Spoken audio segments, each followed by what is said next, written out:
I like it when the bass go.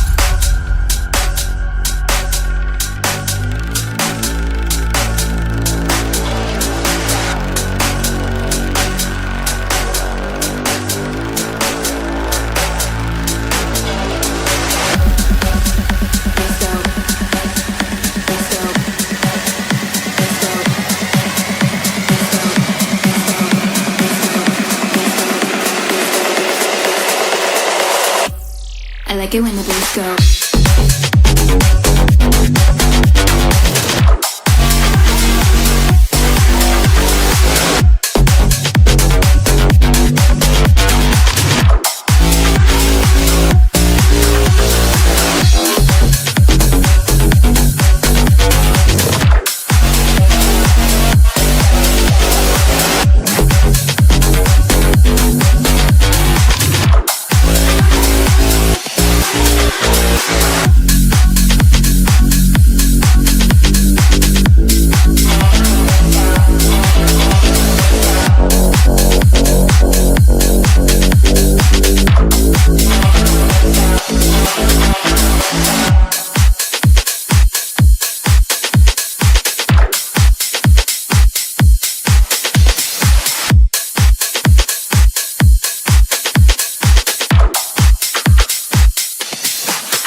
Evening, guys. Hope everybody's keeping well. Welcome to the Spurs Session.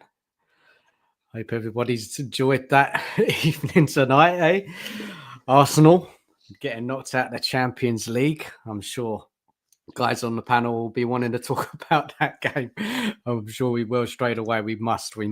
Luke's just sent me a picture, which I'm gonna bring on the screen in a minute. I have to. But look, let's say hello to the guests. Start with Nige. Nige, how you doing, man? How's your day been? Yeah, big up Dan, big up Luke, big up Haz, big up chat. Day's been okay. Glad to be home, and yeah, looking forward to chatting all things Spurs and a little bit Arsenal. Yeah, just a little bit.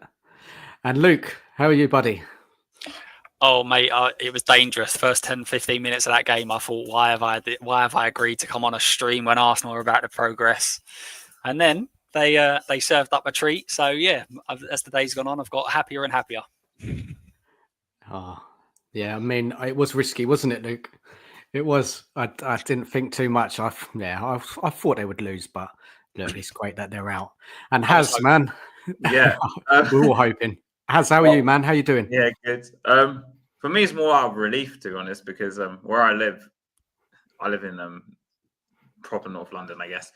So if Arsenal somehow got through, I'd have been screwed pretty much, like in so many ways. So thankfully they didn't go through, and obviously, but personally, I just enjoyed watching the game because PSG have some great players. I mean, Kvaratskhelia, I've liked it for a long time, and obviously, Doué and a few others. And Enrique is just doing a brilliant job at PSG, and I think the final's going to be really interesting.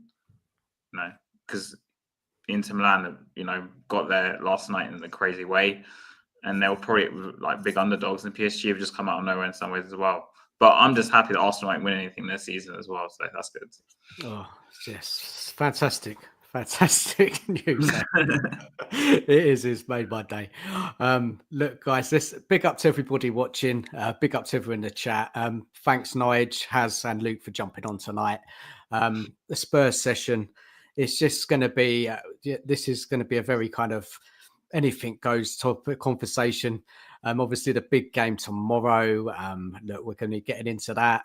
Obviously, the Arsenal match and anything really anybody wants to say about Spurs, we'll just get into it. So look, let's say hello to people in the chat. Let's see who's here with us tonight. Big up, Cookie. Hope you're well.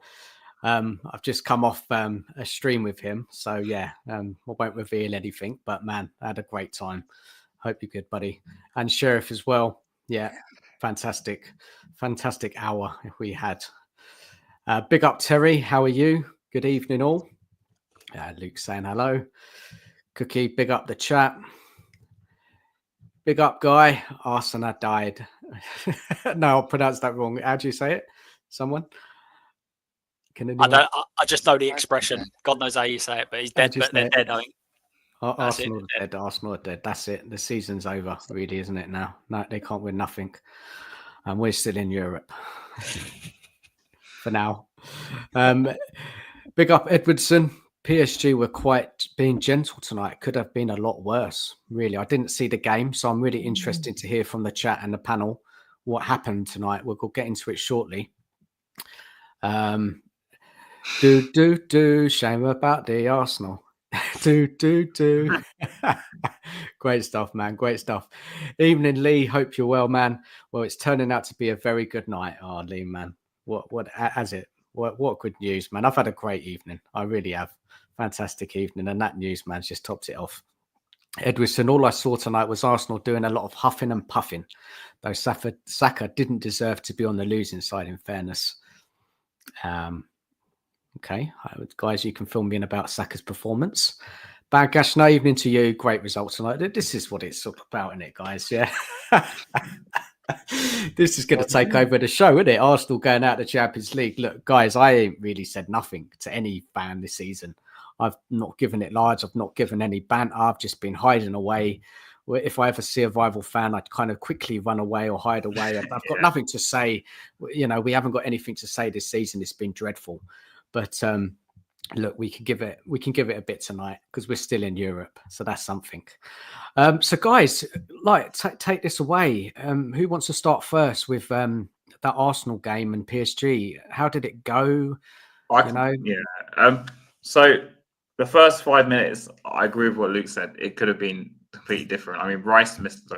I still can't believe he didn't even hit the target with that header. A great chance. Martinelli was all over them in the first 5 minutes. I was quite scared Arsenal were going to score, but then PSG started playing on the break, getting some joy. And after they got their goal, I think it was kind of game over. I know obviously there were 2 other goals afterwards, but I think once they scored, that was it. It was never in doubt. So they just didn't turn up, didn't they? What was it? What was the Arsenal's performance? Biggest problem, I mean, this is not really rocket science when I say this, but it's clear they don't have a striker. And I think maybe if they did have a striker tonight, maybe throughout the season, maybe things could be different with them. But tonight kind of showed if they had one, because all their chances fell to Rice and other players like that who, I know Rice has got a few goals this season and I still think he's world class, but he's not really a striker. He's not. Can't rely on him. And Marino was playing up front for them. So it kind of shows, obviously, they badly need a striker, and that's what kind of let them down again. So, yeah. Really? Is this what Arsenal have become now? It was a bit like that tonight, yeah, long throaty. Just missed the do that. It was Partey's throw-ins in the box, wasn't it? A lot from where a lot of they come from. But to be fair, it was PSG were just clinical. First 5, as you said, first 5-10 minutes, Donnarumma pulled off a couple of good saves. Odegaard shot as well. Yeah, and then I think that kind of dented their confidence a little bit.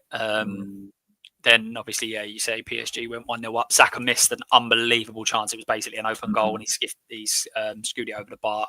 So, and to be fair, Donnarumma he pulled off a great save from Saka as well. So Arsenal did have chances, but PSG also had other chances as well. So if I was watching it and it wasn't Arsenal, if it was any other team, then I would have said Arsenal don't deserve nothing, and they probably weren't going to get anything from it. But being a Tottenham fan, I was like, they're going to score. It's going to go crazy. It's not going to go easy. You know what it's like. So, but yeah, they PSG fully deserved it. Some of their players are just absolutely fantastic to watch.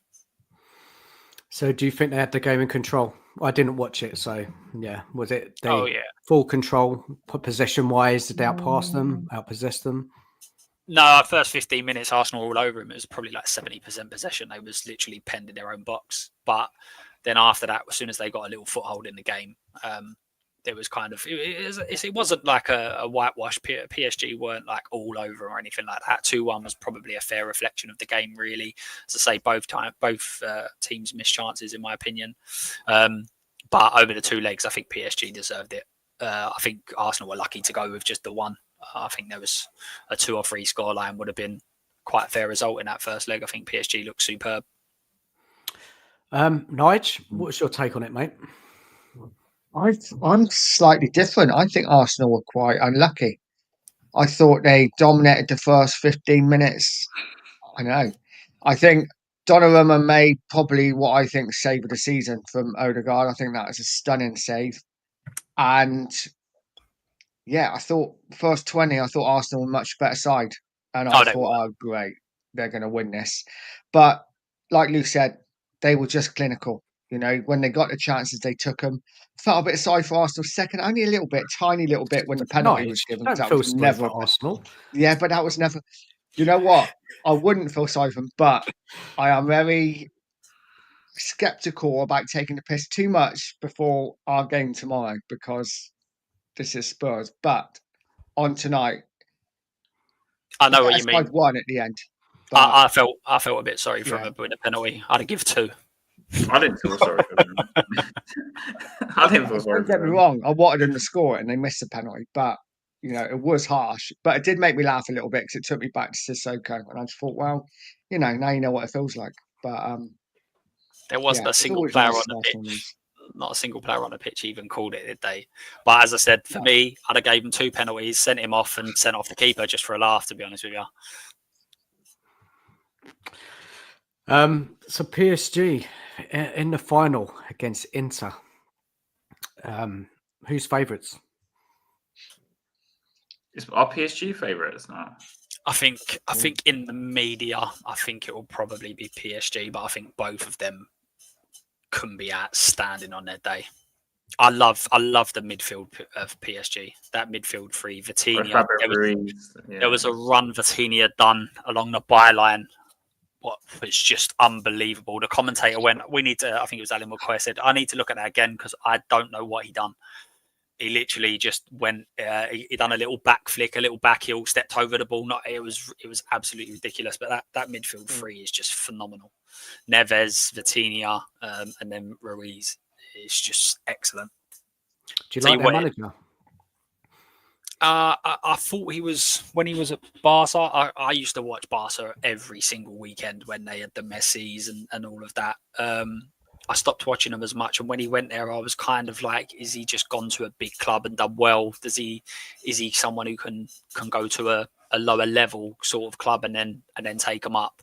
But the way that he's revolutionized PSG from obviously losing all the big guns, they looked awesome tonight. Like they fight for each other. The front 3 are just ridiculous. So that Dembele didn't start. He come on, and Barcola started instead. But their pace, everything about him was just frightening. It's been a great 2 nights to watch football. But then also I just think about it back to Spurs and think we are so far away from these top teams. It's ridiculous. There's just quality everywhere you look. Yeah. Especially something like Kvaratskhelia, because a lot of people I know said that he's quite a lazy player, blah, blah, blah. And if you watch him for Georgia, I don't think he does the same amount of running, if I'm being honest. But for PSG, his work rate is insane. Mm-hmm. Yeah. And that's down to Enrique. You can't really say anyone else is responsible for that, I don't think. Yeah. Yeah, only come in January. Yeah. He only come in January as well. So he's only been there for 4 months, something like that. And he's just phenomenal. What a player, man. Sort of player we need at Spurs, isn't it? And what we'd do to have a player like that, you know, rather than our left side trash, we have Tell. What's the name? We've got great wingers. What are you talking about? Brennan Johnson. We've got loads of them. Odebert, Johnson, Werner, Tell. Yeah. Oh dear, it's dreadful. Now, Inter, guys, I really like Inter. I really like their manager. I think he is one of the best managers at the moment out there. And if Spurs had any ambition, that's the sort of manager I'd like to bring in. Do you think of Inter, guys? Underdog. I think they could win the final, but I think they'd have to stay in the leg in the first 45 to an hour to have a chance. Because I think PSG have just got more firepower. But the thing with Inzaghi's Inter is they're really resilient. And that could, if they keep it tight in the first hour, they could win the final that way. But we'll see, I guess. Because obviously last night was not tight at all. It was just goal after goal. But maybe that's because they concede a lot, don't they? Yeah. They've conceded a lot in the last few games, haven't they, Inter? Yeah. But normally they're quite defensively sound, so I don't know. But I guess it's different gravy when you're playing the Champions League. Yeah. Oh, they're totally different, isn't it? Like all the best players and it's what it'd be like to get back in that Champions League. I can't see Spurs being in it for quite some time now, unless we get a good manager and suddenly everything starts getting better. But we've got to be realistic. We're well off it, like Luke said. Any more points on that Champions League before we move on to Spurs? No, not really. Just I've not seen a lot of Inter. So the one thing I did see was I think it was for Rafinha's goal. Dumfries just vacates that right back position, and I just had flashbacks watching Porro do that, and then we go and get him in. He signs as manager. He plays the 5 at the back. Porro goes up, and he just lit a huge open space they run into. So, but we'll see. Oh, on Inzaghi, because I was watching Stel and Saba's Q&A thing earlier, because it was at like 7 o'clock, 7 o'clock, something like that. Someone in this chat wrote about Inzaghi saying, try and convince Inzaghi to come to Tottenham. If we're being honest, I maybe we'll get onto this later, but because you mentioned managers, realistically, we ain't going to get someone like that. And I don't think we can even control someone like that or someone that can really build. I think we need like a Premier League proven manager, ideally, in my opinion, to come in and steer the ship for the next 2-3 years, because we're in absolute shambles. So someone like Inzaghi come to Spurs, whilst I'd love that to happen, even if Lee brought him in, I just don't see it working out. Yeah, I think we can't attract those managers right now. I think we have. I don't think he'd even want to come anyway. Why would he? I would say I'm pretty sure I might be wrong on this, and I'm sure the chat will tell me, but I'm pretty sure he's on something like 5 million a year. And when Conte was here, we gave him 15 million a year. So unfortunately, we don't like it, but money is a big say. And if someone turns around and says, we'll offer you 3 times your current salary, whether you want to go there or not, maybe you decide. I think it's unlikely. Maybe I think it's unlikely, but when you, as I say, if you're on 5 million and someone's offering you 15 million, there might be a consideration. Unlikely, though. You know, when we had to do that video, wasn't it, for Spurs Kings? You know, you had to give your manager. I gave Inzaghi, but that was a kind of dream rather than being realistic. And I think I ended up, I can't remember now who I said, but you're right, Inzaghi. I don't think so. Not this season. Why would he leave Inter? What's going on in the Italian league, guys? Who's going to win it? Or was it Conte? Yeah, Conte. I think Conte's sound like 6 clear or something like that. Let me just check. Hold on. I'll find it in 1 minute. And Napoli, 3 points clear. 3 points clear. Yeah. I think they've got 3 games left, and they play 3 teams in the bottom half as well. And Inter a second. 3 points. But Inter are now going to be looking at the final, aren't they? So it looks like he's gonna win it, Conte. Fair enough. Right, let's get into Spurs. And what a game we have tomorrow, guys. I don't know how you're all feeling about it. I mean, after the show we did last night, Nige, I mean, even though everybody says we're favourites on the panel, but what I was a bit confused about was that everybody was saying all kind of saying like how we're going to lose. Do you know what I mean, Nigel? It was, but then we're Yeah, favourites. I think because of that, obviously that 3-1 lead from the first leg, we're favourites to go through. But I've said it as well. I think we'll lose tomorrow. I don't think it's going to be an easy game at all. I think we'll lose by the odd goal, but go through on aggregate. You know what we're like away from home in Europe. We're awful. Artificial pitch. It's going to be a tough game, but we are never going to have a better chance to make a European final.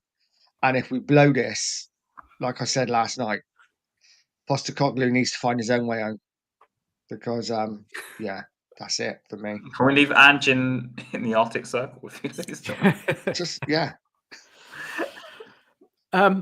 Look, so I'm not confident. I'm not. I'm sorry. I'm not. I'm not confident under Ange at all. And I think it's going to be a tough ask. Now, if we just bring it back to last week, that conceding that goal, I mean, it was so unnecessary, weren't it?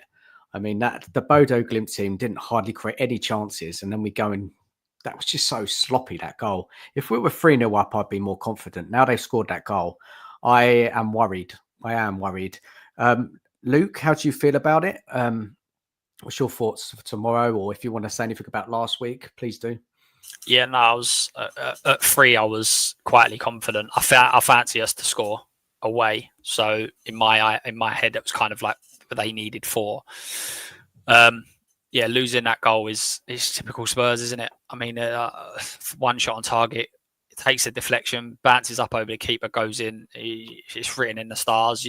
We're either going to be one down in 5 minutes. Even if we're 3-0 up at half time, I still fancy us to have a couple of send-ins off and make it difficult because that's just what Spurs do. So I still fancy us to get a goal. Maddison being out is probably going to be is not great. I think that if you just had him on the pitch, it seemed like we kind of went 4-2-3-1 and kind of left him closer to the striker. And if you just kind of leave him up there, he could create something. But I'm not confident we will win tomorrow, but I do think we'll get through. I think we'll scrape it. It'll be nail biting as it always is with Spurs, but I think we'll scrape through. Fair enough. Are you confident though, Luke? You just can't be confident with Spurs. As I say, it don't matter who we're playing. It don't matter. And this isn't just under Ange. It's more so under Ange, but I'm never confident in these sorts of stuff. But whenever the problem is with Spurs, I always feel like, and again, this isn't just under Ange, this is everywhere. I always feel like we get a bit too big for our boots too quickly. It's almost like we have a couple of wins and then we think, oh, it's all right. We'll just turn up and we'll march over these. And it doesn't work like that with Spurs. It just does not work like that. We have to be at 100% in every single game because we're simply not good enough. We're not your Cities and your Liverpools where they can turn up half-assed and get a result. We're just not that good. But we seem to have a kind of attitude in the club where when things get a little bit easy, we'll just roll up. When actually we've done nothing. We're not league champions. We've not won cup after cup, and we seem to get this attitude too quickly. So I think by them scoring, this has probably nudged the players to go, listen, this isn't just a 3-0 whitewash. You're not just going over there to turn up. So maybe it's a good thing. But as I say, with Spurs, you can never be that confident. Even if you say it and go, yeah, we're going to turn up and win 3-0 a minute before kickoff, you're thinking, oh no, here we go, something's going to happen, because that's just what Spurs do to you. No, you're right, man. Especially under Ange, it's very hard to be confident. Now, has that Frankfurt performance away, does that give you any confidence we can kind of pull off a similar performance? Somewhat, but also at the same time, I think the conditions are going to be vastly different to Frankfurt, to Bodo. I say this for a number of reasons. One, we went into the Frankfurt game on the back foot. I know kind of that's counterintuitive, but we're going to the Bodo game with like a comfortable, not comfortable lead, but 2-goal lead, meaning it kind of doesn't need, I'm not saying we shouldn't do one, but I'm saying in the players' heads, I kind of think it's somewhat a negative because it means the players might not feel like they need to give the same amount as they gave that game, because that game was like a 1-0 win away from home. We haven't seen that in God knows how long in Europe, and it was a penalty as well. People forget it actually was a penalty. So like the defensive performance that night was incredible, But whether we can replicate that in itself is a big debate. Like, I don't know if we can do that again. Also, obviously, Maddison missing is a big point because Kulusevski, despite him coming back these past few games, he doesn't look match fit. He was probably one of our best players earlier in the season, like arguably, but he's not fit. I don't think he's match fit. And if he's not on it tomorrow, we're going to struggle in midfield badly, I think. Especially with Bergvall out, even though Bergvall, again, like he's probably one of our positives this season. He's not kind of player I would play away from home, but he's been one of our most hardworking players. Like, we kind of need to play him. And obviously, you're going to have Bissouma, who I know he's played the past couple of games, but last game I thought he was really bad. If I'm being honest, I thought he was really bad against West Ham. Even though he played like amazing in the cup against Bodo, like he's just so inconsistent. But just going to the Bodo itself, like that playing there is going to be tough in itself. Like, I don't know if you heard about the pitch and the conditions and stuff. Like, Porto have gone there, Olympiacos have gone there, Lazio have gone there, and they've lost like 2 or 3 goals. I think they'd be Besiktas 6-0 or something as well. Like, it's not going to be an easy game in that respect anyway. But on paper, right, this is probably why everyone's saying we should win. On paper, if you look at the quality of the players we have compared to theirs, like, we should win the game. But Bodo are like a completely different outfit at home compared to away. Like, completely different. They suffocate you.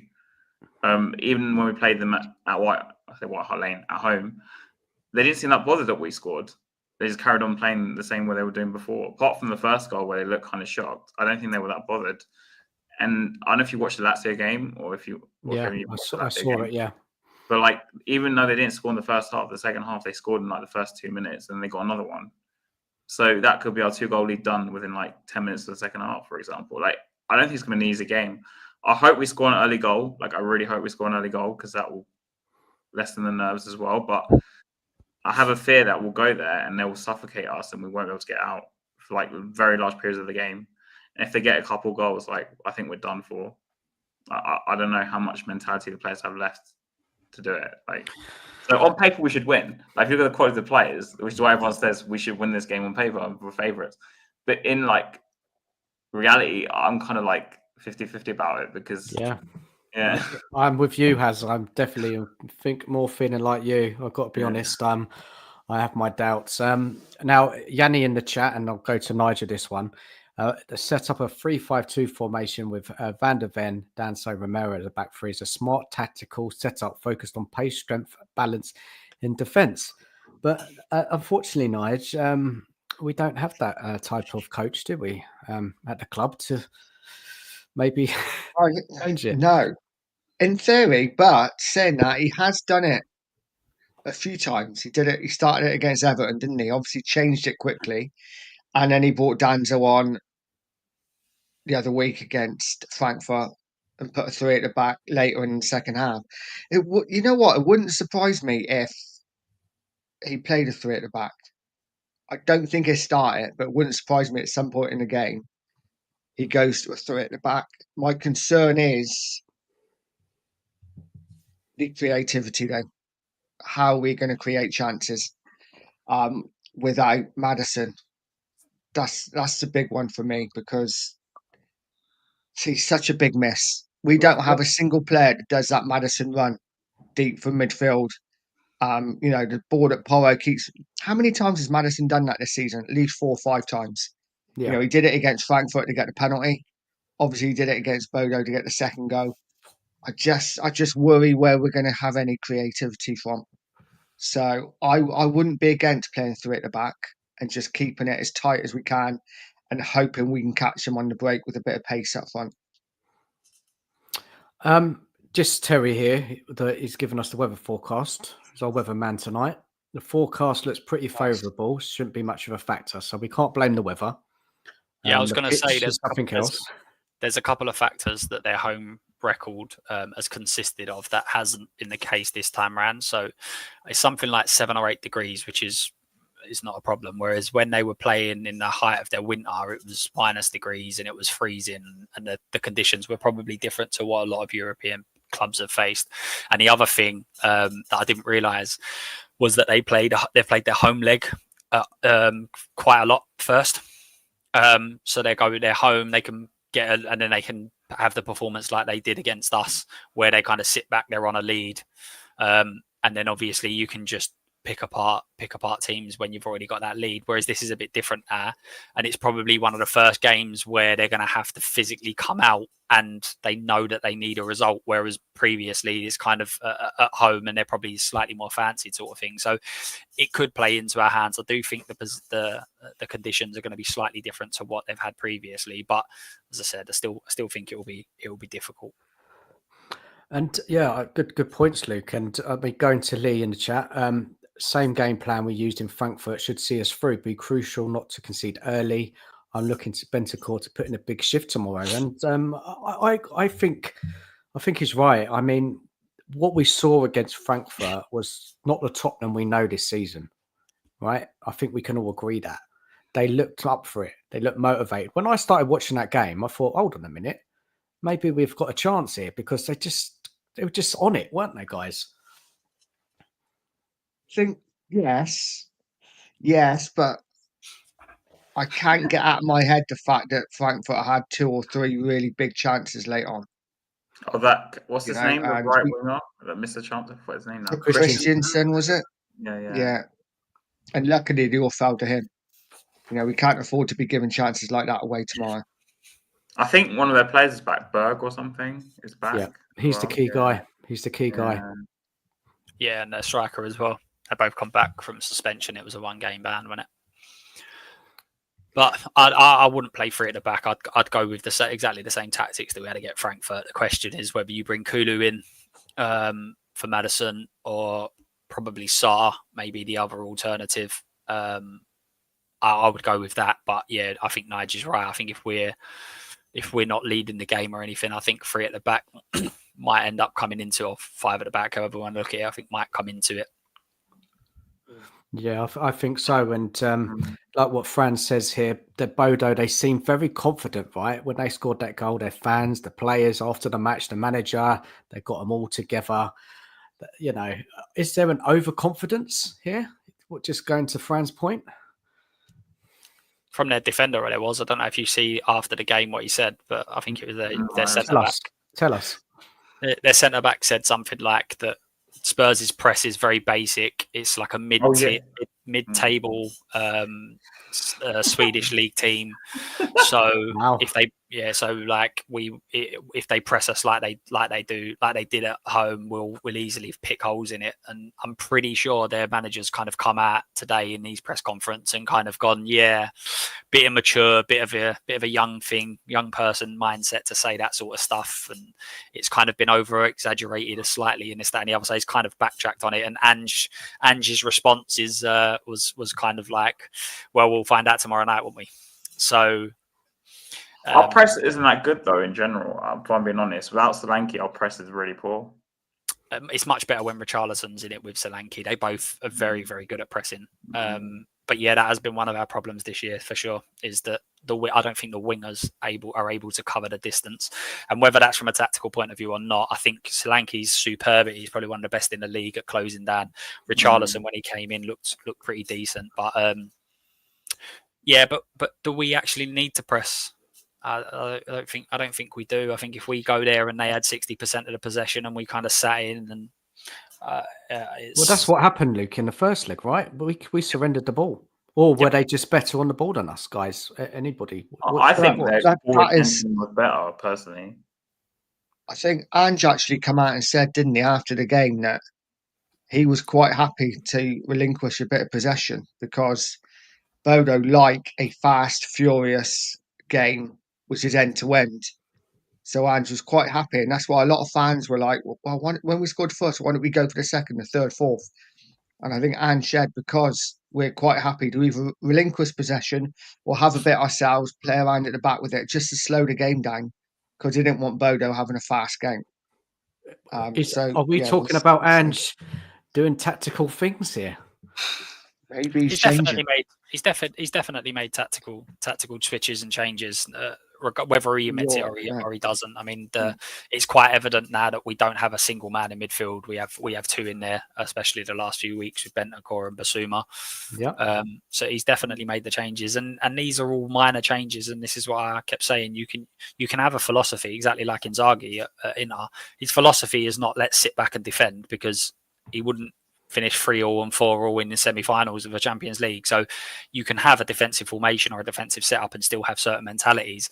So I've always felt that if we got someone that covered the midfield a little bit better, I didn't think Basuma would be that guy, but if you were able to cover that midfield slightly and stop inverting as much with the fullbacks, they can invert on occasions, but Porro's delivery is absolutely superb. So if you can get Porro high up the pitch, delivering crosses in, I think he's the only creative outlet when Maddison's not around. Kulusevski, he can be creative, but as we've already gone, his form's a little bit off at the moment. So I think Porro could be crucial, and that's why I have a feeling Richarlison might start left wing again, because his aerial presence was. I think he will. I think you're right. Yeah. Before we carry on the chat, just want to say thank you for the super sticker, Mark. Thank you very much, buddy. Appreciate it. But look. Just what Luke was saying, I mean, this frustrates the hell out of me. This kind of tactical change up now. Like, why couldn't he done this last season? Why? What is it now? Why sudden change of plan for Mange? I don't get this guy at all. When you're about to lose your job, 19 defeats. I mean, I think personally, I know it sounds weird, and maybe this take's going to rub some people up the wrong way, but I think it's his own doing, as in, because he knows there's two things. One theory that his job is on the line, so if he doesn't win Europa League, he's gone. At the same time, because he said that quote, I always win something in my second season, well, the Europa League games mean a hell of a lot more to him now, because obviously he's not going to win the title, he's out of all the cups. So if he doesn't do any tactical tweaks, and he'll just look stupid, and he won't, and then what he said will end up looking really stupid. And because I think it's kind of like a personal thing. I think he wants to win it for his own sake, not because of Tottenham. Of course he does. Otherwise he'll look silly. That's what I keep saying about Spurs. Listen, it's a poison chalice. There's no doubt about it. This isn't a great place to come. But when people say, oh, why would you want to come to Spurs? I mean, he's got the chance of going on to win a trophy. And I know I'm not trying to compare him, but he can turn around and go, listen, you've had Jose here, you've had Conte here. They couldn't do it, and I did. So if you really, really back yourself as a manager, if you come to Spurs and you foul, just like you did, just like every other one has, but if you succeed, then you do something that no one else has. So, and that could be, again, if Inzaghi has a bit of a row with his board or whatever, and then we go, right, we'll give you 3 times the amount of money, and you come here and you win a trophy, everyone's going to look at you and go, you know, you can even do it at Spurs. If you can do it there, you can do it anywhere. So it's a little bit like that, and I find it very strange. But I'd caveat that as well, and what we was just saying about the performance of the players, for them to play like they did at Frankfurt, but not been able to play like that all year, that's concerning for me. I don't care whether you don't like the manager. I don't care whether the fans are getting on your back. If you can't turn up and give 100%, and then you can switch it on and do it, they're not the kind of characters you need at the club. You need people that are going to be there and fight every single game, and whether they like it or they don't. Problem is, Luke, is you'd have to get rid of literally all the squad. Yep, the whole squad. Yeah, I wouldn't. I know what you're saying. We would need to get rid of a huge amount, but again, a lot of this comes down to standards, leadership. Comes down to someone being in there, and then we don't have. I mean, Spencer's interview says it all when he spoke about leaders. He didn't really have an answer for one. You need that, and every top club has that, and there's never been a side that goes on and wins things that don't have proper leaders. No, I agree with you. I'm one of those advocates, like you're saying, about proper leaders in the squad, because we don't have any. I don't think we have any. But the problem is obviously the mentality of the club as a whole. Like it's never for winning, and I think personally that the players playing in the league now, they already know that the fans don't care. I think they do. They already know that a lot of the fans don't care. They don't care because, to me, it's like they're having to kick around in the park when I watch them playing league games. It's like they don't really care. It's like whatever. Mm-hmm. Yeah. And then when they play in the Europa League, because it means they can win something as well for their own career, I think they give an extra 10%, maybe 20%. I don't know. Like, there's a lot of factors to it. I don't think it's so cutthroat, but I think a lot of it comes from the club, but also the manager as well. I think Ange, I feel personally the players are kind of like they don't mind him as a person, and they don't really rate his tactics. But at the same time, because this is a trophy for them as well, like I think it's kind of selfish in some ways. Like they'll play for him in that way, and that makes sense. Like I don't think it's because they like him so much they're playing for him like that. I just think it's because it's like kind of like a mutual agreement that's not really like they like each other. It's just a mutual agreement that we both need to win this trophy because I said something stupid, I think Ange, and us because obviously we want to win something. But the league, and they both kind of agreed, maybe they haven't said it directly, that the league don't mean anything. And yeah. Guys, listen. I mean, I think these players they can smell the final. They can see a chance of a trophy, and they're just going the extra step. I don't think it's Ange motivating them particularly, but it is a win-win for both, isn't it? The team and the manager if they do win it. I mean, Luke, what you said about these players decided to turn up when they want to is a worry. Now, surely this all comes back to the manager, right? Because they should be turning up every match. So they've lost faith in the manager completely. They haven't believed in his tactics. But then there's, Ange has now decided to adjust it because we're that close to a final and that's the best way to get there. I mean, the whole thing, man, it's so questionable, isn't it? Yeah, I think there's going to be a lot more that will come out in the wash, as they say. I think next year you'll probably see a few more bits and pieces and then it'll all start coming together. You might be right. I think a lot of the players back him as a man. Maybe they don't back his tactics, but these players definitely appreciate him. And I know there's a lot of people that say, well, they're paid to say these sorts of stuff.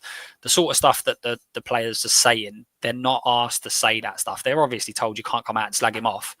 But when you're like some of the Maddison quotes that he said in the press conferences that I respect him as a man and stuff like that, you don't have to say that sort of stuff. You can say, yeah, he's the manager, he's my boss, and that sort of stuff. But some of the way that he gets the backing, I think players do enjoy playing for him. When it goes right, it's brilliant. But then obviously when it goes wrong, it can be an absolute shambles. So it depends on how you take it. But as I say, mindset is a massive part of being able to go and win games. And if you can just shut off from a manager because you don't like his tactics or he's dropped you, or they're not the sort of characters that you want in a team, and especially not a team in our level.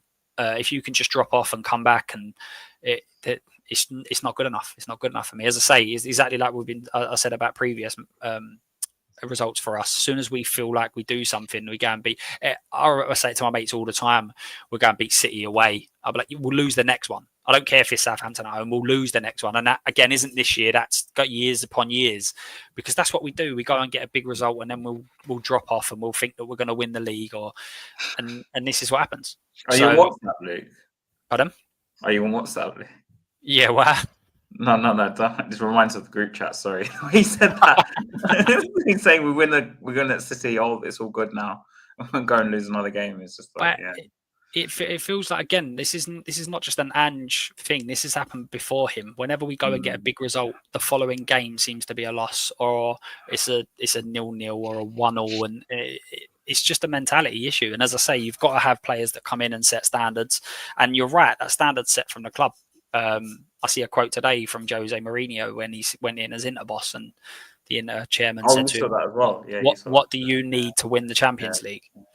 And it reminded me of Jamie Redknapp when he said that someone asked him about conversations Harry Redknapp had with Levy when he went in there. And the conversations were top four. The conversations were, we want to get there, not we want to win something, not we want to start challenging. It was top four. And that's the standard. And then eventually when you slip off them standards, if you set your standard at top four and you slip away from that, then you're looking at 7th, 8th. If you set your standards at first and you drop away from that, you're still in possibly the top four. So it's standards. No, great points. And I was going to take that. I was going to ask Luke a question. Now, you talk about these players. Now, who would we can't get rid of them all, but who do you think we can rely on with this squad? Just who would you say these are the players that we can build something with next season with a new coach, which is most likely to happen? Who would be who do you think is, got what you want? It's really difficult because there's so many different tactics, and Ange is such a well. If we go off of his Ange ball tactics, he's got such a specific set of criteria that's required in each player and each role that's not really the norm anywhere else. I think the squad looks more like it's capable of playing like a 5 at the back. That definitely seems to be. We've got 2 wing backs. You could argue Spence is possibly a wing back as well. So you've got 3 of them. You've got an array of centre backs. But I feel like we need to get. I think Romero's going to go. That's the kind of main one. I think he'll go. And then it depends on what kind of tactics. But the 3 big places that I see being issues is right centre back. Because I think Romero will go. I like Danzo. I think Danzo will probably be a decent centre back in the next stage for us. But if we want to be the top 4 team, I don't think Danzo at this moment in time is a centre back capable of getting there. I think we're really short in central midfield, and I think we're really short in right wing. They're the 3 that I really think we need to make sure we bolster. Okay. Danso, we don't know, do we? We don't know. We haven't seen enough of him really to really know. He's had some goodish games. Some fans are really happy with him, but Brian's a big fan of Danso, isn't he? I like him, but again, there's levels. There's levels, and if we want to start returning to like your Pochettino era, where you're challenging and you're getting near titles and that sort of stuff, then Danzo isn't. So it depends on where you're aiming. Are we trying to get back, just say European football this year? Are we just trying to get back to Europa League or something like that? Then I think he's decent enough, 100%. I get that, but then I just think that we've just lost our way so much under Ange and I think Nige, you say this as well. You say you can't. I think I've asked you the question, Nige, before about these players, and you've said I don't know because we've been that awful under Ange. It's hard to judge these players under Ange, isn't it? I think a lot of these players under other managers have looked a lot better. Kulu for one, Bentancur, Romero before, Udogi, Polo was better as well. It's difficult for me. My big question would be to you guys: what about Vicario? Because I'm not sure about him as a goalkeeper going forward. Yes, someone finally said it. I've had that in my ear all season because my dad really doesn't like Vicario. He hates his kicking. I think you guys can all agree on that. So I'm with you on that, Nige. I think we start questioning him because he's the most senior keeper we have, and he can't kick a ball. He genuinely can't kick a ball. He might be a good shot stopper, but if you want to really challenge for titles, I think you need a better goalkeeper than Vicario. I'm not saying he's rubbish, but he's kind of maybe Gomez level. He's a poor man's Lloris, isn't he? Because Lloris was a top shot stopper, but he was good on crosses for the most part, couldn't kick. For me, Vicario is a good shot stopper, but crosses, he scares the hell out of me. And his kicking, listen, if he just kicks it, then that's fine. But if we're trying to play out from the back, he's not your man for me. But I don't think any of our keepers are. No, I think again it comes down to the kind of how are you playing. If you're playing like Ange is obviously very much, he likes to create openings from playing out of the back. So when you're doing that, then you need to have a goalkeeper that can play out. But if you're someone who wants to mix it up, say, then Vicario is definitely you're getting rid of the weaknesses in terms of he's not playing out as much. So again, I think Vicario. I think our problem is we have so many problems that you almost need to look at what one's the most. This is the problem. Let's get sorted there, and then we'll come away and go to the next one, sort of thing. And I think that's why there's so much waiting on the end of the season. I think the problem with I kind of agree with you and not agree with you, Luke. Vicario is for me still a problem because of the goalkeeper. I think if it was another player in a different position, I'd kind of be more with you. But if we're talking about goalkeepers, if he carries on in this trajectory, I think he's going to just keep getting worse. We have Kinski, and what I didn't like really was as soon as Vicario got fit, Kinski was just pushed straight out, and especially because he was signed in January. I didn't really get it. So it's almost like for me that Ange has his favourites, and despite the fact we signed certain players, as soon as certain players come back, he just drops the ones who've been playing. Because I don't think Danso did a lot wrong, but as soon as Romero came back, he was put straight back in. And this is, and I don't think Kingsley, even with his age, I thought he did all right. But I don't think I agree with you as well in some respects, because I don't think the play style suits a lot of our players, including the goalkeeper, because it forces him to kick it more often than he should. If that makes sense. So I kind of agree and disagree with you at the same time. I don't know if that makes sense. Yeah. I think we could do better with Vicario. Yeah. I don't really rate him. He's a good shot stopper, but I mean he's made a lot of mistakes. He doesn't give me a lot of confidence in a keeper. And I think for any team, if you want to be successful, or at least try and challenge to be, you need a really reliable goalie. And I don't know if he is the guy. I've got to be honest. I don't think he's, like Luke said, I don't think he is the biggest of our problem. I don't think he's going to be addressed this summer. But I think going forward, I think, in the next year or two, I think maybe we should be looking at a replacement. But he's not our biggest issue right now.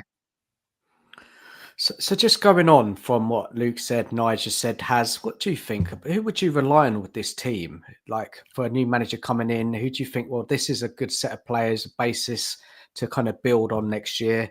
Who do you think has? I mean, I could name a few players, but when I say rely on, unfortunately, some players I think we're going to have to keep because we can't get rid of everyone at the same time. Because like Luke alluded to, like the fullbacks, and maybe like Danso and Van der Ven's obviously going to stay. I mean, he's our best defender and arguably our best player in this team. So there's no way he's going to go. But Romero's definitely going to go. But then you hear the club saying they're going to give another year to Ben Davies, which, yeah, less said about the better. And the problem is, like with Danso, is I agree with you, Nigel, as well. Like if you're going to really challenge for top titles and close, like, Dan and Luke said that as well. Danso ain't your guy. He's going to end up being a Ben Davies player in 5-6 years, I think. He'll be that kind of player. Like he's reliable somewhat, but he's never going to be that player who, is going to fight for the spot of the centre-half position. Or it's only because we've been so bad defensively, we look at someone like Danso and think, oh, he's somewhat reliable. Like he can do a job, but that's about it. Like Ben Davies can do a job, that's about it. And look at the midfield, we badly, for me, number 6 is like a priority in the summer, like an actual number 6, because we can't carry on playing like this with the players we got. I'd keep Sarr and Bergvall, because at least we have some players there who want to work for the team, and I don't think we can get rid of them. Basuma has to go. They're going to keep Bentancur regardless of what people think, because I heard he's going to sign a new contract. As for the front line, yeah, Richarlison has to go. I think he's going to go back to Everton. Personally, I'd sell Johnson because I think his stock will be quite high because of his number of goals, and I'd go out on some natural winger. I wouldn't sign Tell, even though I think the club will. I hate to say it, I think that we will sign Tell. Son has to go. I think his time is up. Like we have big problems, and I think signing to like at least one winger and then maybe another striker or another forward type player is probably a priority as well, because we need some frontline players, but especially on the right. Like we need someone. I think it's really difficult to know because it's the end of the season. Like let's just play devil's advocate. We'll play both sides. So we go in the Europa League, we win it, we go into the Champions League. What you need there is completely different to if we go out, say, to Bodo, there we don't have European football. You could have a world where Romero sold and we don't need to bring anyone in at centre back because you've got Dragusin coming back, you've got Danso, you've got Van der Ven, Ben Davies would sign on a new contract potentially, you've got Vuskovic, you've got 5 defenders there, centre backs. Archie Gray could potentially fill in that spot. So you'd have 6 potential centre backs that could play and you'd only have 1 game a week. Whereas if you're going into the Champions League, do you need Ben Davies there or do you want Ben Davies there? Would you consider Gray an option? Is Vukovic too young? Does he then get loaned out? So you're playing such a different set of cards either way. But I don't know whether you see Brentford's captain Norgard say that he's pretty certain that Mbeumo leaves. He's, for me, him and Semenyo, I think, starting in the chat. Those are the 2 wingers I'd buy right off the bat. Bit of a dream, but I think if we could go, Mbeumo, from what I understand, is on 35 grand a week. if we laid 60 down to Brentford and gave him 150 grand a week, I think Mbeumo, as a right wing position, works hard, scores goals, pays. He's reliable, isn't it? Do you know how much he's on at Brentford? He's hardly on any money. 35 grand. It's apparently. crazy. So, and again, people might say, well, why would he leave Brentford and come to Spurs? And as I say, you're on 35 grand and we give you 150. It's just if other clubs come in for him.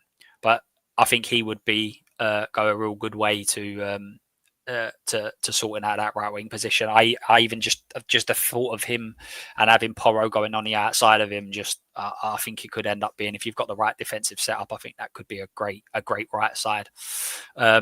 But again, you've just got so many different if, buts and maybes. If someone lays out 60, 70 million on Romero, if we get Champions League, if we don't, if we've not got Europe, there's so many different facets. And this is the problem. We're always left behind because we have to dilly around and wait. Personally, I think Andrew's gone regardless if Paratici comes in. So even if he were to win the Europa League, we're going to have a new manager. Now, I'm kind of with, I don't know if, was it Danny said it? I don't know. Maybe I think it was someone else. Like with someone like Glasner or Frank rather than a bigger name personally, because I think we need to bring someone in who can work with what he gets given, if that makes sense. Yeah. And with what he's got. Like Glasner, I think, could make something of this squad because of the formation he tends to play. And Frank used to play for it back as well. And the advantages, I think, with both of them is they both have Premier League experience. Glasner would have arguably more experience. He might be a better choice because if we go in the Champions League, he's got European experience. But Frank's got, say, longevity on his side because he was at Brentford, 7 years? And I think right now we just need stability. And we need to go out and sign just some good players. Like, I don't think we have a chance to sign some world-class players. Maybe if we make Champions League, we can do something audacious. I don't know. That's not how Levy operates. So the good thing about Glasner and especially Frank is they'll work within the transfer policy. And whilst, as you know, guys know, I'm Levy out, he's not going to leave anytime soon. So you need to bring someone in who's going to be able to work with young players. And Frank is like a great choice. And Glasner, I think, arguably is a good choice as well because you see with Mateta, he's developed Mateta. How's this guy scoring so many goals? I don't know. And other players, like he was rubbish before Glasner or not. So, like, you need a manager like that, or as Mr. Boxer would say, a coach. So he's going to pop up in the chat now, probably. But let's have the manager conversation. You know, we've kind of moved on to it. Or not, I want one of those two managers, or that's someone like that, rather than like a bigger name, like an Inzaghi or like a Xavi. I mean, a lot of people say about Xavi, but I'm more of that in that camp, or like a Premier League proven manager. But yeah. I think that's the only negative on Xavi for me, is the fact he doesn't have Prem experience. But he's got experience of everything else, basically. I don't think Frank would last very long. I think the Spurs fans would want him out. Why? Because I don't think he plays attractive enough football. I think it will be 6 months, 8 months. People will be happy with it. But then it will go exactly the same way it did with Conte and Mourinho, and look at them names. So I think it will be a very short-term thing. I think even, let's say he comes in and he does an absolutely remarkable job and gets us 5th and we qualify for Europa League next year, then people will start going, right, now we're there. Now we're at that level. We need to start playing better football now. It will just literally be an 18-month cycle. Why do Spurs have this mentality where it has to be attractive, quote unquote? Because it's always. I have this conversation with my mates in WhatsApp groups. They're Chelsea fans, and I used to always say to them, listen, under Mourinho, the football you play, it would not last 2 years at Spurs, because as soon as we start winning stuff, we'd then demand it needs to be attractive football. It's just in our DNA. That's what we need. It's what whether you want to say it's right or wrong, it's just the fact of it. It's just the absolute facts of it. That's what the Spurs fans want to see. I'm a Spurs fan. I don't demand us play quote unquote attractive. Not every single one. I'm saying the majority. Football is quite subjective because, like under Redknapp, we played arguably attractive football. There were some games though when we played against like Chelsea and Arsenal where we sat back, especially in like, for example, the 2-1 we beat them in like 2010. We just played on the break, and no one was complaining. No, but the odd game. But when you're talking about playing, I mean, I let's use Arsenal as a prime example. We beat Arsenal 3-0 under Conte. We didn't play attractive, what people would typically say attractive football. But if you say out of a 50-game season there was 5 defensive displays, no one's going to complain about that. But I see Arsenal fans that want Arteta out already now. I don't think it's to do with the type of football. A lot of it is. That's why that meme was just put up about it being Stoke City. It's because they play quite bland football. It's set pieces, it's throw-ins, it's long. But the only reason I think this narrative's been pushed is because he's been there for what? How many years now? 3, 4, 5 years, and they ain't won. They won apart from the FA Cup in his first season, which some Arsenal fans argue that was Emery's team. He hasn't won the league. He bottled the league twice. But I think if they won the title, then we'd be sitting complaining. But that's the point. And if he played good football, then people wouldn't be as bored about watching it. I think that narrative's just come out just because they're looking for. I just say it's very much a thing of the past, isn't it? This great football, Tottenham want, West Ham are the same. They want attractive football. They had attractive football in the 80s. All your great players who played for them, and the same with us. We had to push and run to side of the 60s. The likes of Hoddle in the 80s. But even it's not even that so much as having Mavericks in the side. Ginolas, players like that. Sadly, there are no Mavericks in the game anymore. So for me, attractive football is whatever wins. Yeah, but I agree, and I think that. But again, I think it will get to a stage where people will get bored of playing boring football because that's bored just of winning. Yeah, bored of winning. We're not gonna win like league upon league upon league. I'm saying that people will get bored if we go and, as I say, if we go and win the Europa League, and we done it and we was playing defensive football, then people would start going, right, now we need to go to the next level. We need to start playing better football now. It needs to start getting better because it's just in the fan base. As I say, it's not everybody. Of course, it's not. Everyone's going to disagree on certain stuff, but I feel like it's a prime thing that needs to be considered. I think we did with Nuno, isn't it? Yeah, we handed Nuno out because he was defensive. I think one step at a time, guys. Like CEM said earlier, we got to sort the manager out first. And we're kind of always thinking too far ahead. Oh, this is going to happen, that going to happen. Things have got so bad that we just need a manager to come in, a coach. Any of those names people have said. I like Frank. I like him a lot, but I just don't think he should be. I don't think he should be at Spurs. I like Glasner. I think Glasner's decent. You think he deserves a chance, Luke? Though he's really done work at Brentford. He's kind of deserves that chance at a bigger club. Yeah, no, 100%. He does. I just wouldn't want him at my club. And listen, I could be completely personal wrong. Choice. That's your personal choice, isn't it? I like a lot of him. I like a lot of what he does. I think it's brilliant. There's a lot of managers in the past that I've thought he should get a chance somewhere else. He should get a chance somewhere else. But I don't want to be that project. I just think that we should be aiming for something a little bit different. As I say, I don't mind Glasner. I think Glasner's pretty decent. And I think his football does sort of, I think if he gets a better group of players, I think his football would be slightly more attractive anyway. Why does Frank get such a bad rap though, Luke? Because I see them, they scored lots of goals, they win games, they beat big sides. Beat Forest the other week. Why do they get a bad rap? I think they're capable of. I like him, as I say. I like him as a boss. I like some of his interviews. I like some of the stuff he does. I like the way he talks. I think it's all really good. And I like some of the players. I said, and Buemo, I'd definitely take him.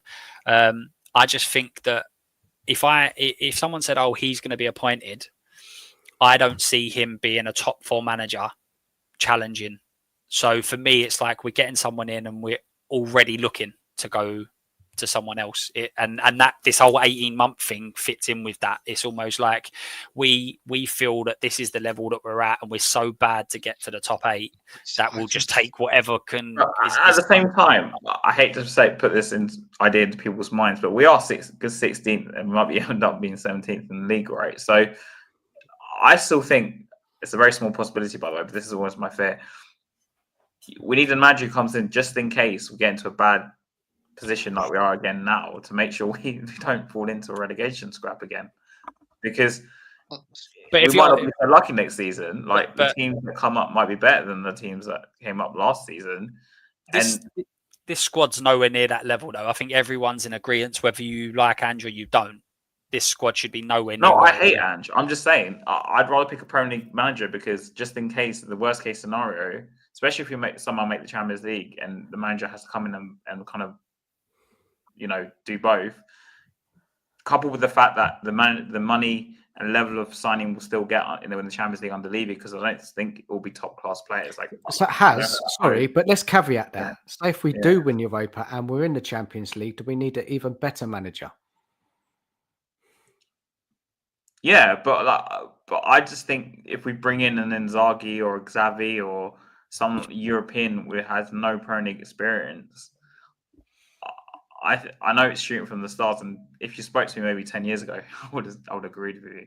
But I've lost so much faith in Levy and the way he does business and the way the club does the football that I just think it's kind of pointless. And also because he'll be another 18-month thing where we'll have like this false hope for about a year that, oh, this guy's gonna take us to, like, I don't know, win the title or something. Like It's not going to get. They're not going to get backed, Friday. Let's face it. If we bring in an Inzaghi or Xavi, they're not going to get backed in the way that they'd want to get backed, and as fans, we want to back. And I just think, as Spurs fans, I think maybe we just think we're better than we actually are. You know, we seem to think we have this divine right to be dining at the top Isn't it, table, though? and it is. Well, maybe, but it is. But even with Frank, and was like, oh, Frank, oh, he's with plucky Brentford. Yeah, no, he's not really Tottenham class, is he? Plucky But Brentford Brentford better than us again this season. 10 places probably. Exactly. We're at a level now when we need a manager to take us into that top 10, and then we go from there. And I think Frank's not my first choice, but I'd take him. I think he's done a great job at Brentford. The only thing is, would he leave Brentford? Because he's got a great job there. He gets on, the chairman treats him brilliantly, gives him whatever he wants. He's got a great relationship with the fans. Would he risk all They're that? not going anywhere, though, are they, Brentford? They never go anywhere, do they?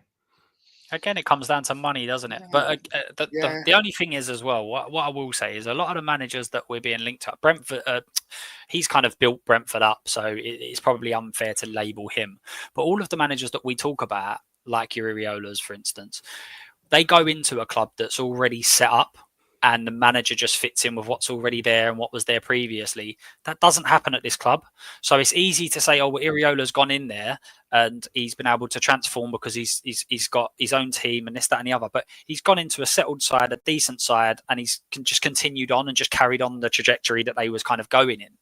But that doesn't happen with us. So you've got Ange Postecoglou, who's got three wing backs, but he plays 4 at the back. We signed him and knew he plays 4 at the back. We just had a squad under Conte. We've got probably 3 centre backs, wing backs. Let's go and get a 4. It's almost like we just go, well, there's one idea, and then we'll go with this idea, and it doesn't make any sense. So if there was a bit of a continuation, I think that's why, for me, we said it about earlier about Paratici coming in. Everything has to be put on hold. The manager talk, the players talk, it all has to be put on hold until the director of football selected, because it's all down to them. There's pointless going to sign it. Let's just, we'll play again, devil's advocate. We go and sign an Embuemo. We go and get a manager that doesn't play with wingers. And then we get a director of football that don't want that manager. It's pointless. But everything has to start with very Tottenham, though. Yeah, exactly, and this is the problem. It's like you've got to go out and get your director of football sorted. So is Paratici the guy? If he's the guy, he then picks the manager. The manager then the formation. No, I agree with you. We're just speculating, but like for me, I've looked back at previous Spurs managers and thought of why they've sort of succeeded. Right? I mean, long term, not just short term. Like obviously, Conte was only here for 18 months, but like you look at Martin Jol. The reason he worked initially was because he just played young players, because at the time we had a very aging squad. That was, for me, the only time I look back at Spurs, I think that was a proper rebuild that we tried to do last summer or whatever, and 2 summers ago or 3 summers ago, whatever it was, because he just kept giving debuts to like Bale at 18, Ziegler at 18, Lennon at 18. Like he just kept playing them, right? Not like Ange, who just left Gray out in the cold for like half the season, or Bergwijn in the cold half the season until we got injuries, and then suddenly he apparently made him better, which is not very true. And then you look at Pochettino, he worked because he would work and make something out of signings like Sissoko, who everyone thought was rubbish, including myself.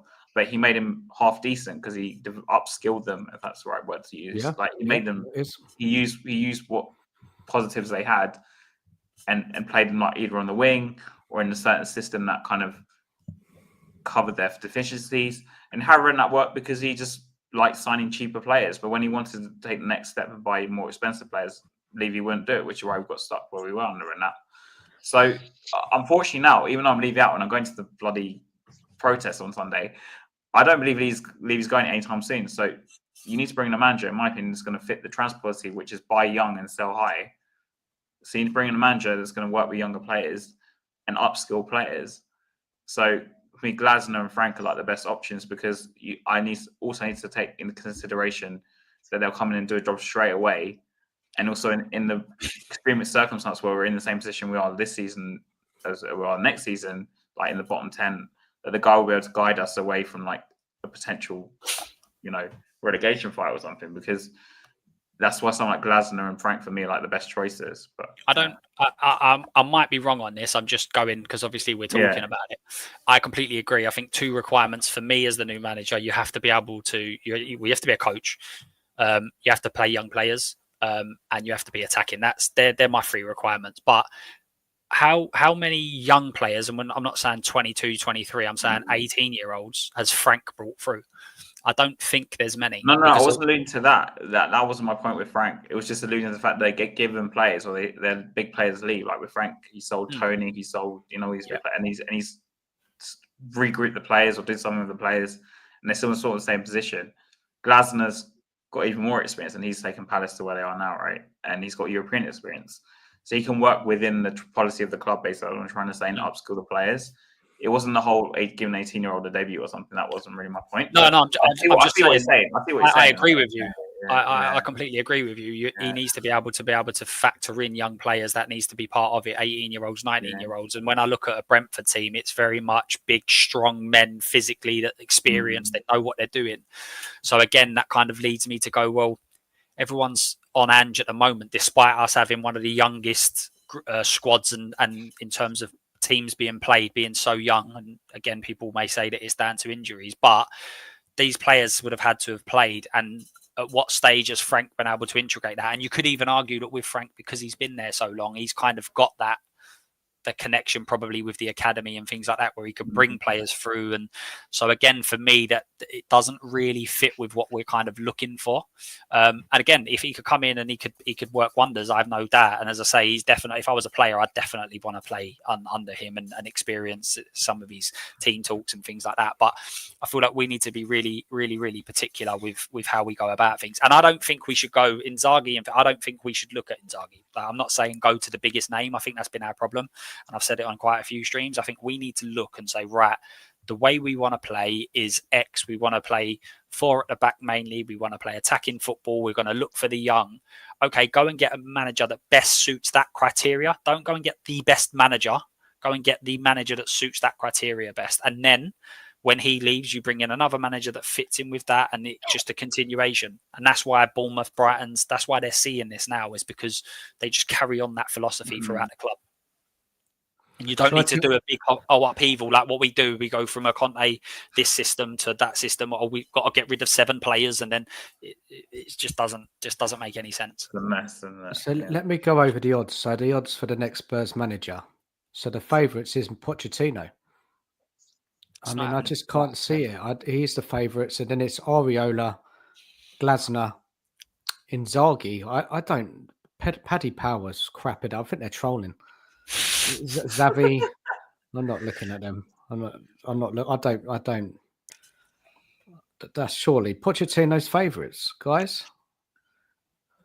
It's a romantic. Happening this year. And Johnny, who's on Sean's show. I know Johnny. Yeah. He's come out and said and brought up a really, really good point that the World Cup actually ends right at the end of pre-season. So if you bring in Poch, even as USA at the World Cup and then leaves, he basically misses the whole of pre-season. So unless that's a pre-planned agreement with USA to say that when he at the end of the thing he'll leave and then he can turn around and say what he wants and this, that, and the other, that deal doesn't even make sense in 2026. And I've been saying that I think Levy in a perfect world for him would be we win the Europa League. He has another 1 year of Ange, sacks him, and then gets Poch in. But that Poch deal doesn't even really make sense anymore if that's the case with the World Cup. I think the Poch thing is more the fact that, he always talks glowingly about the club. I still think, despite his I think he shouldn't come back, but I still think he wants to come back out of romanticism. Because he also feels like he's got unfinished business at Spurs. So despite the fact I don't think he should come back for his own sake because of Levy, I still think he would. Also, I think the problem I have with Poch in general is not himself or like his coaching or anything like that. Is I think we're trying to relive something that never actually succeeded in the first place. And it's a whole romantic notion of, because at the time Poch was here, we were all kind of together and on the same page as the club and as fans, and we're all pulling in the same direction. I don't think it'll be like that the second time round. And also, I just think we're trying to, with all these managers that we're talking about now, even recreate the times of Poch. Like, I kind of think we need to kind of get over it and try and create something better. But anyway, it looks like I don't know if that makes sense, but yeah. No, I agree. I think again, with Ange Postecoglou, I see so many people saying that they don't like his substitutions. They don't like the fact Moore's not played more minutes, this, that, and the other. I remember thinking exactly the same thing with Pochettino, that he wasn't bringing young players on when we were 4-0 up at home and 5 minutes to go. And that happens with every single manager. What he did to Lucas as well. I mean, yeah. So I'm having a little look on the betting odds. Yeah, Poch seems to be favourite. Xavi, Iriola, Silva, Frank, Glasner, and then it goes to Kieran McKenna, Terzic, Inzaghi. He's my biggest fear, McKenna. If we don't get any of our targets, they're going to go for McKenna. I've been saying this for ages. Like, they're going to go for him. If we don't get Frank or Iriola, we don't get our first choice again. Like this is what we do, isn't it? Fourth or fifth choice comes in. Yep. Yeah. I mean, what was Postecoglou? I mean, everyone forgets, and when you fifth choice, I think. I think it was. I think some people said it was more like seventh, but by the time everyone kind of pulled out of the race. So, is it going to be a similar sort of thing this year, where we go to the seventh choice? Guys, we're wrapping up in about 15 minutes to 10 minutes roughly. So let's bring it back now. We've kind of taken full circle. Let's take it back to the game tomorrow. Yeah. Do you think we're favourites to qualify? Nige, go on, remind me. I think you said we were yesterday, didn't you? Yeah. Yeah, I think we've got to be favourites, haven't we? We're 2 goals up. And yeah, I think we're big favourites and I think we'll do it. You know, I'm going to be positive, be bullish. I don't see. No, I'm not going to say that. I don't think Bodo will beat us by 2 clear goals. So I think we will make the final. Okay. And another question, Nige. Do you remember the last semi-final we were in, European football? Yeah. And just talk me through that experience for you. And I'm going to ask guys on the panel and in the chat as well. Oh, wow. I can remember I was at home with my son at the time. And yeah, we were watching the game. Obviously, it's one of those games where, you know, when you watch Spurs and you are getting beat so comfortably that it's like, oh, you know, we've done really well to get here. It's been a really good run to get to the semis and I'm proud of them. And then whatever happened. And yeah, that was, I must admit, that was the one time I shed a tear for Spurs. And we never won anything, which is why I say football is about moments. It's not always about winning. It's about moments. And I will never forget that semi-final, even though we didn't win anything. It's what we've become, a moments club, because that's all we have, isn't it? It's reality, though, isn't it? We've got to be honest here. That's what we've become. Same question to Luke. Do you think we're favourites, and then your experience of that semi-final? Yeah, I think we're favourites to go through. I mean, if you're not, you might as well just pack up and go home now, aren't you? Really, if you're not favourites, being a Premier League club, go in there. But do I think we'll win on the day? No, I don't think we will. But saying that, I take a 2-1 loss. I don't care as long as we get to the final. And this is what we were saying about playing great football and everything else. I won't care if we just burgle or win and get to a final. It ain't going to make a blind bit of difference. And if you get into the final and you play bad, no one's really going to care about that. And it will just be typical Spurs in terms of playing horrendous in the league and then managing to somehow put together a cup run, which is just madness.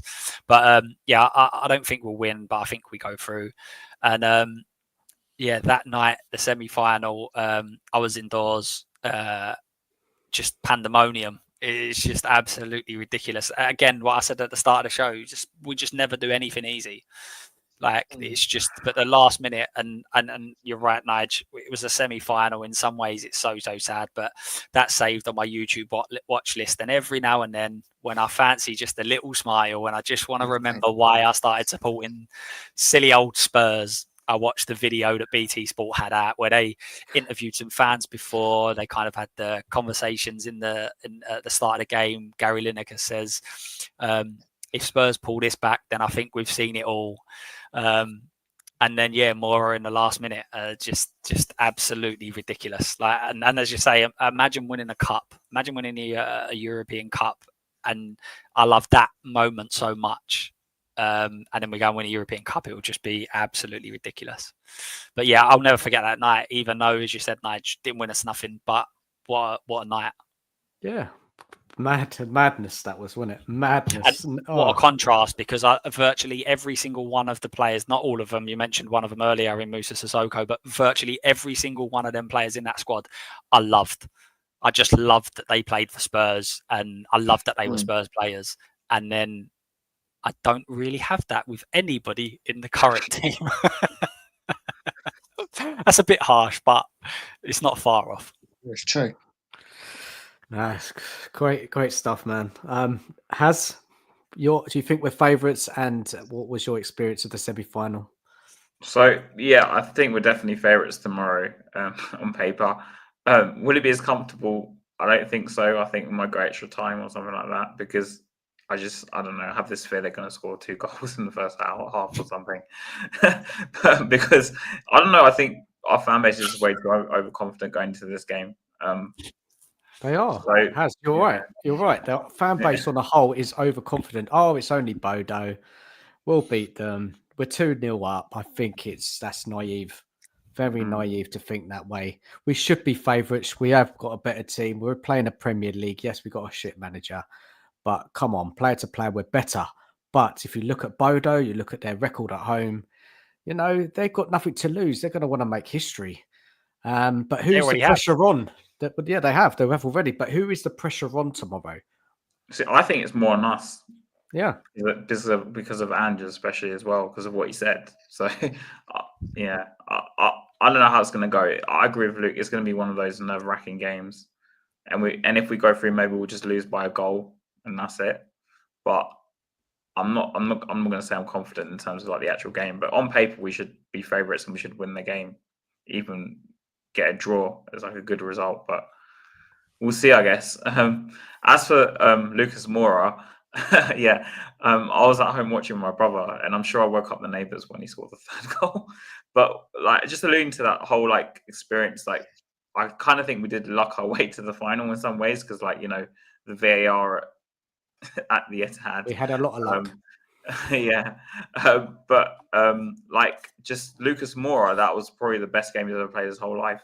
And just I remember the most seeing Poch crying. Like, you see how much it meant to him and how much. So what you're saying, Ange's going to be crying tomorrow?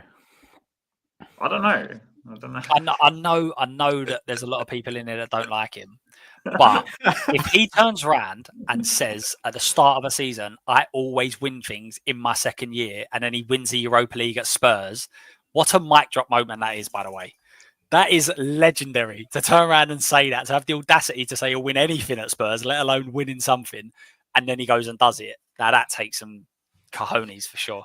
Let's just go to this last question and then let's wrap it up, man. It's just kind of what you said, Luke. Would winning the Europa League not represent the kind of tangible progress that other managers failed to deliver? Levy will be thinking this. We know that. I mean, it isn't, is it? Being perfectly honest, it's been a set of circumstances that have worked. If we go and win it, it's been a set of circumstances that have worked in our favour to go and win it. Because let's say, for instance, we were 5th in the league at the moment, we would be expecting our team to go out on Premier League games fully fit, a fully strong squad. So the fact that we're actually out of it so badly is probably playing into our hands slightly now, the fact that we're in semis, because, as I say, West Ham, if we would have gone and drew with West Ham and we're going for top 4, the fan would have been uproar because they've been expecting to win that game and everything else. So circumstances has meant that we've got to this stage. But again, if we win a Europa League, who cares? If he thinks that by winning the Europa League everything's changed and everything's rosy, then it wouldn't surprise me. Because I think that's exactly what happened in the Champions League. I think we got to a final and he thought, well, we can half get away carrying on doing what we're doing. Whereas Liverpool the year before got there and then went 90 million on Alisson or wherever it was, and then 80 million on Van Dijk to go to the next level.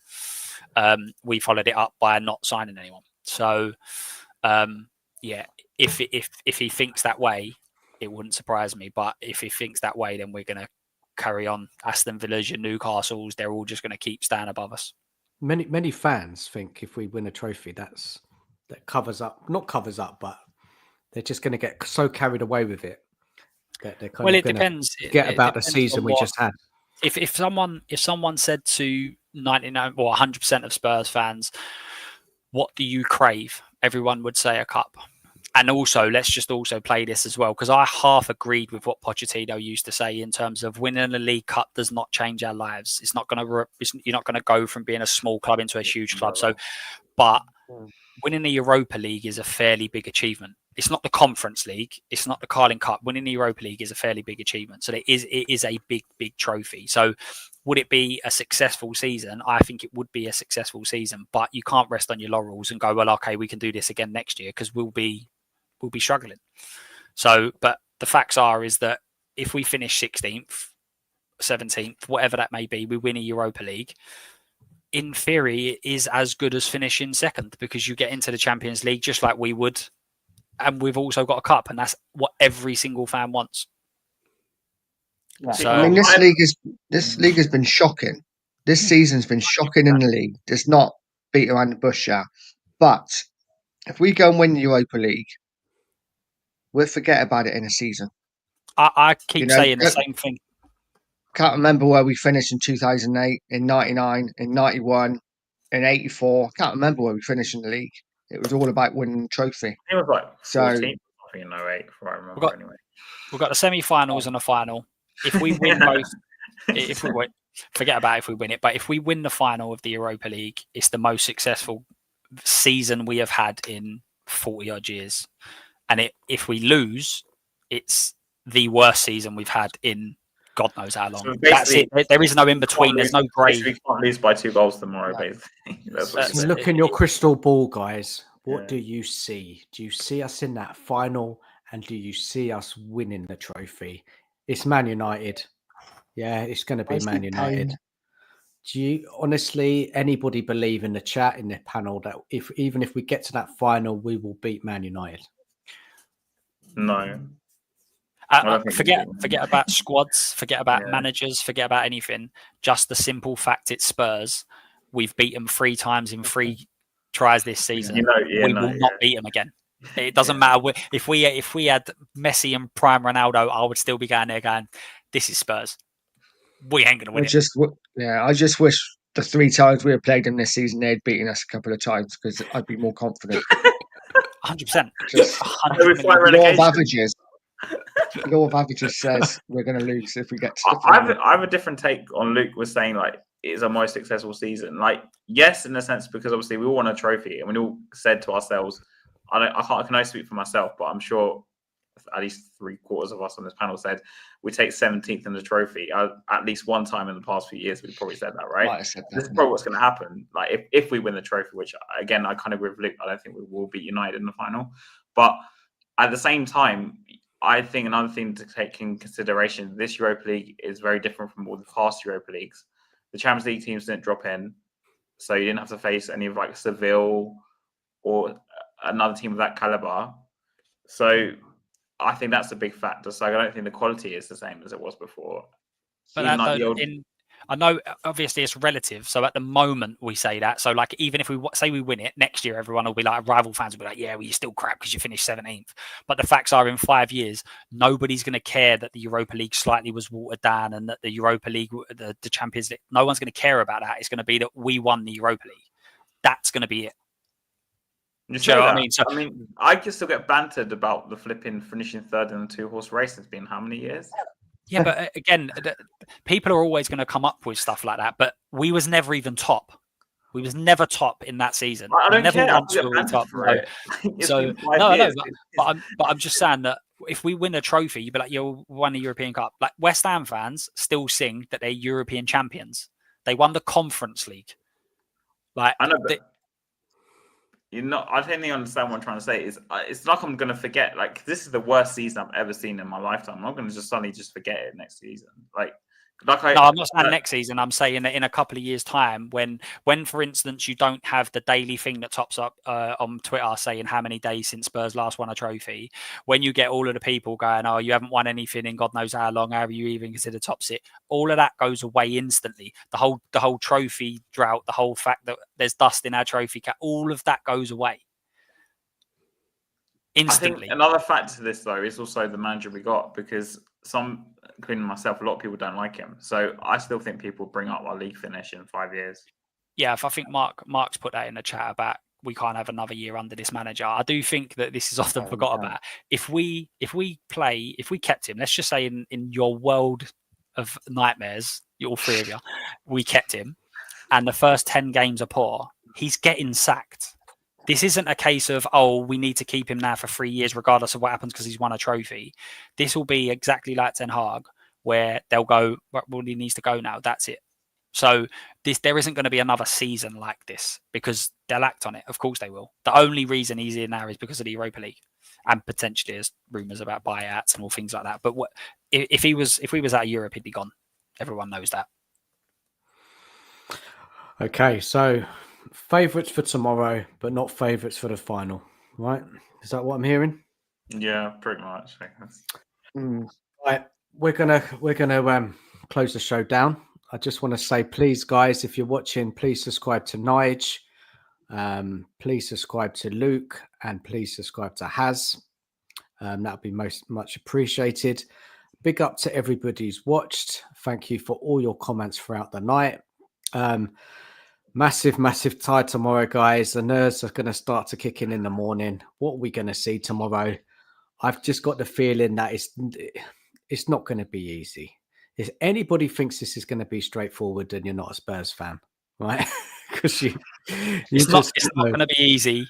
This is Spurs. That's it. Yeah, that is the line. This is Spurs. We don't do easy. It's going to be, if we do it, it's going to be like, we're going to be hanging in there, and we're going to need some luck tomorrow. We're facing a team which are a good side at home. They've got nothing to lose. They're going to be a completely different side to we saw last week. Have we got it in us to do it? Well, we'll find out. So big up to everybody. Enjoy the rest of your evening.